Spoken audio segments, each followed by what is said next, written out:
परम आदरणीय प्रधानाचार्य जी, यहाँ पर उपस्थित अध्यापकगण व प्यारे युवा साथियों,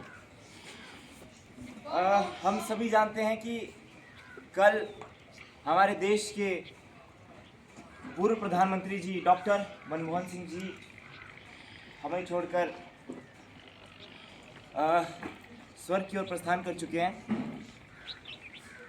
कल भारत ने एक बहुत महान व्यक्ति को खोया है। उनकी कुछ पंक्तियां थी कि हजारों जवाबों से अच्छी है मेरी खामोशी, बहुत से सवालों को मैंने रूबरू रखा है। 26 सितंबर 1932 को पंजाब में जन्मे डॉक्टर मनमोहन सिंह जी, जो कि वर्तमान समय में शायद पाकिस्तान में है। बहुत ही छोटी उम्र में जब भारत पाकिस्तान को विभाजन हुआ तो वो अमृतसर आ गए अपने पेरेंट्स के साथ, और बहुत छोटी उम्र में उन्होंने अपने माता पिता को खोया। उसके बाद बहुत संघर्ष किया। एक ऐसे गांव में रहते थे जहां पर लाइट भी नहीं होती थी। ठीक है, उनका स्ट्रगल सुनना, किस तरह से उन्होंने स्ट्रगल किया। एक ऐसे गांव में जहाँ पे लाइट भी नहीं होती थी, उस गांव में वहाँ पे जो है अपनी पढ़ाई पूरी की। वहाँ से जो है क्या बोलते हैं, फिर अपनी कॉलेज की डिग्री पंजाब यूनिवर्सिटी से ली, एमए की डिग्री अपनी पंजाब यूनिवर्सिटी में ली इकोनॉमिक्स में।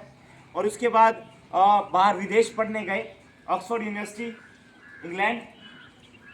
देन आफ्टर वहाँ से वापस आए, और उससे भी बड़ी बात, विदेश जाकर पढ़ाई की। वो तो ठीक, टॉपर थे, वो भी ठीक। विदेश में जाकर वहाँ के जितने भी टीचर्स थे, सबके फेवरेट स्टूडेंट थे डॉक्टर मनमोहन सिंह जी, एक भारतीय उस समय पे। उसके बाद जब वापस आए तो जब उस समय जो है भारतीय राष्ट्र कांग्रेस पार्टी का जो है उस समय जो है एक तरफा प्रभुत्व था भारत में। तो उस समय जो है क्या बोलते हैं, वहाँ पर वो जो है क्या बोलते हैं, कांग्रेस पार्टी ने उन्हें अपने साथ एज अ फाइनेंशियल एडवाइजर भी रखा और मैनेजमेंट चेयरमैन भी रखा। उनके पास इतने सारे अवार्ड्स थे, इतनी सारी यूनिवर्सिटीज़ ने उन्हें अवार्ड दिए थे, इतनी सारी यूनिवर्सिटीज़ ने उन्हें अवार्ड दिए थे, अनगिनत, उनकी कोई गिनती भी नहीं है। वो आरबीआई के गवर्नर भी रहे। ठीक है, वो तरह तरह की इंडियाज टॉप फाइनेंशियल पर्सन तो थे ही, जिन्होंने जो है फाइनेंशियली हमें संभाला। लेकिन उसके अलावा जितनी भी बड़ी बड़ी ऑर्गेनाइजेशन इंडिया की थी, उन सब के मैक्सिमम के वो चेयरमैन रहे। इतना बड़ा रुतबा था उनका। देन आफ्टर 1991, जिसकी वजह से आज हम उनके कर्जदार हैं। He is the saviour of India.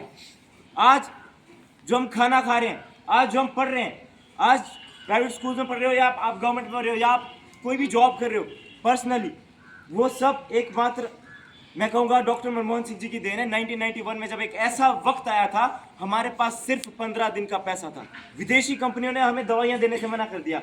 विदेश से हमें पेट्रोल डीजल कुछ भी नहीं, सभी नाम से मुंह मोड़ लिया था। उस समय जो है डॉक्टर मनमोहन सिंह जी आगे आए। नरसिम्हा सिंह जी जो है उस समय हमारे प्रधानमंत्री जी थे। उनकी एक स्कीम, उनने जो है क्या होते हैं financial as a finance minister, जो उनको लेकर वो आए एज अ फाइनेंस मिनिस्टर। उन्होंने कभी कोई इलेक्शन नहीं लड़ा, राज्यसभा से चुनकर आए। ठीक है, वो कभी लोकसभा के चुनाव में कभी लड़े नहीं। ठीक है, वो पॉलिटिक्स से हमेशा दूर रहे। और नरसिम्हा जी जब प्रधानमंत्री बने तो उनके कान में एक बात, प्रधानमंत्री शपथ लेने से पहले उनके कान में एक बात बोली गई किसी के द्वारा, कानून उस समय के जो कानून मंत्री थे, और उनके पास जो एक लेटर दिया गया, तो नरसिम्हा राव जी ने एक ही बात बोली, क्या हमारे देश की हालत इतनी खराब है? फिर उन्होंने डॉक्टर मनमोहन सिंह जी को फाइनेंशियल मिनिस्टर डिसाइड किया। उन्होंने मनमोहन सिंह जी को बोला, मुझे नहीं पता सर, आपको पूरी छूट है, आपने जो करना जैसे करना करो, लेकिन देश को बचाओ। हमारे देश की हालत अभी सही नहीं है। और डॉक्टर मनमोहन सिंह जी ने उस समय जो है एक ड्राफ्ट तैयार किया पूरा, है ना, एक ड्राफ्ट तैयार किया, और उसमें जो उदारवाद और समाजवाद की नीति उन्होंने जो उसमें ऐड करी। जब उन्होंने वो नीति नरसिम्हा राव जी के सामने रखी तो नरसिम्हा राव जी ने एक बात बोली कि सर, क्या मैंने आपको इस दिन के लिए फाइनेंशियल मिनिस्टर डिसाइड किया था, क्या हम ये करेंगे? उदारवाद की नीति क्या थी पता है? उस समय जो सब कुछ अब बहुत सारी चीजें प्राइवेटाइज होनी थी, ये थी उदारवाद की नीति। विदेशी कंपनियां भारत आ सकती थी, ये थी उदारवाद की नीति। भारत आके वो व्यापार करती, भारत को फायदा होता, भारत कर्जे से डूबने से बच जाता। अब 15 दिन है हमारे पास, बचना कैसे? मनमोहन सिंह जी को पता चला कि हमारे पास सोना है 21,000 किलो सोना, वो हमने गिरवी रखा। पूरे भारत ने उस टाइम सोना गिरवी रखा, वो गिरवी रखा। उसके बाद जो है हमने कुछ चीज़ें जो हमें चाहिए थी वो चीज़ें हमने ली, लेकिन इतने से हम नहीं बचने वाले थे।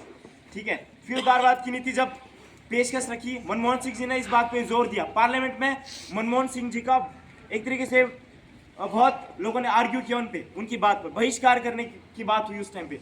मनमोहन सिंह जी ने उस टाइम पे इस्तीफा लिख दिया था, इतना टॉर्चर किया गया उनको मेंटली। उन्होंने इस्तीफा तक देने को तैयार थे वो। उन्होंने मनमोहन सिंह जी के सामने इस्तीफा रख दिया था कि सर मेरे से नहीं होगा, मुझे माफ़ करो, सब मुझे क्रिटिसाइज कर रहे हैं, मैं किसके लिए कर रहा हूँ, मैं देश के लिए कर रहा हूँ, फिर भी मुझे क्रिटिसाइज कर रहे हैं लोग। मनमोहन सिंह नरसिम्हा राव जी ने उन्हें दो ही बात बोली, देखिए उन्हें कॉल किया, लेकिन साथ ये बुक्स में लिखा है, मैं अपने